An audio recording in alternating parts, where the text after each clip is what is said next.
અત્યારે અમારે રાજકોટના 18 વોર્ડ છે. જુદી જુદી જગ્યાએથી અમને જે અત્યારે વરસાદનું ઘણી બધી ફરિયાદ રહેતી હોય છે વરસાદને લીધે. એમાં અમે જે આરોગ્યને લગશે, કારણ કે ડેનેજ ઉભરાય એટલે થોડાક મચ્છરને આન તે આરોગ્યને લગતી ફરિયાદ હોય કે અમને એમ થાય કે નહીં, આરોગ્યને ધ્યાનમાં રાખીને અમારે તાત્કાલિક એ ફરિયાદ આવતી હોય એનું અમારે સોલ્યુશન લેવું પડે. અને જુદી જુદી જગ્યાએથી જે ફરિયાદ આવે એમાંથી અમે વધુમાં જે એકદમ સોલ્વ થાય એના માટે પ્રયત્ન કરીએ છીએ. બીજું, અધિકારી સાથે અમારે હજી મિટિંગ બાકી છે.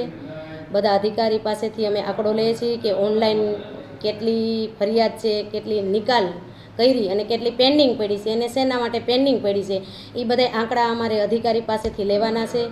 અને વધુમાં વધુ જે આની ઉપર અમે ધ્યાન દઈ અને કામ કરાવીએ એવી અમારી તૈયારી છે.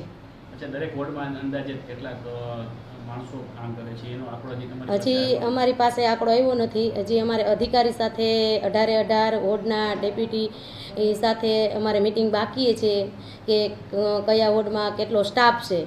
જે સ્ટાફ ઘટતો હશે ત્યાં અમે અમારી જે રજૂઆત કરશું કે ભાઈ સ્ટાફને તમે વધારો અને લોકોને જે ફરિયાદ આવે છે એનો તાત્કાલિક એનો નિકાલ થાય. અત્યારે અંદાજિત મશીનરી શું હશે તમારી પાસે? મશીનરી અત્યારે અમારી પાસે લગભગ 6 થી 7 હશે. ઓલી જેટકો મશીન 6 થી 7 હશે, પણ એમાં અમે રજૂઆત કરી છે કે એ વધારો એમાં થાય. ઘણી જગ્યાએ એવી પ્રોબ્લેમ થાય છે અત્યારે મશીનરી ન હોવાના કારણે. એટલે એ હજી મને 7 થી 8ની ખ્યાલ છે, પણ હજી એમાં વધારો થાય ને એવું અમે ઈચ્છીએ છીએ કે એ જ્યારે જેટકો મશીનની જરૂર પડે તો તાત્કાલિક જે નજીકના એરિયામાં હોય કે નજીક સોસાયટીમાં જ્યાં જરૂર પડે ત્યાં એ તાત્કાલિક એનો રસ્તો નીકળે.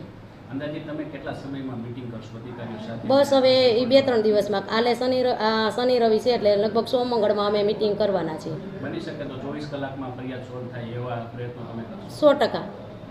24 કલાકમાં સોલ્વ થાય ને એવા 100% અમારા પ્રયત્નો છે.